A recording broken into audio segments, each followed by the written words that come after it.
तीन बेल और शेर। चमकती धूप के नीचे एक सब्ज व शादाब मैदान में तीन बेल रहते थे, काला, भूरा और सफ़ेद।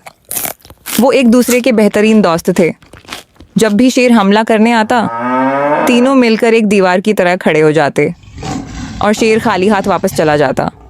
लेकिन शेर चालाक था। उसने सोचा, अगर ये साथ हैं तो कभी नहीं जीत सकता, मगर अगर मैं इन्हें अलग कर दूं तो सब आसान हो जाएगा। एक दिन शेर ने काले बेल से कहा, तुम्हारे दोस्त तुम्हें पसंद नहीं करते, वो तुम्हारे पीछे तुम्हारा मजाक उड़ाते हैं। काले बैल के दिल में शक बैठ गया।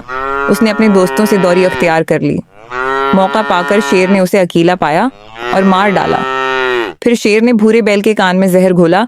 सफ़ेद बैल समझता है कि तुम कमज़ोर हो, वो तुम्हें कभी अपना नहीं मानता।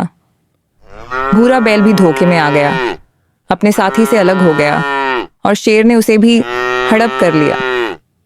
अब सिर्फ सफ़ेद बैल रह गया था। वो अकेला और बेबस था। शेर आहिस्ता आहिस्ता उसकी तरफ बढ़ा। सफ़ेद बैल ने चीख कर कहा, मैं तो उस दिन मर गया था जब अपने दोस्तों से अलग हो गया था। और फिर शेर ने एक ही झपट में उसे भी खत्म कर दिया। सबक, इत्तेहाद में ताकत है और बढ़कर कमजोरी। जब तक बैल साथ थे कोई उन्हें हरा नहीं सकता था, लेकिन शक और दौरी ने उन्हें एक एक करके शेर का नवाला बना दिया।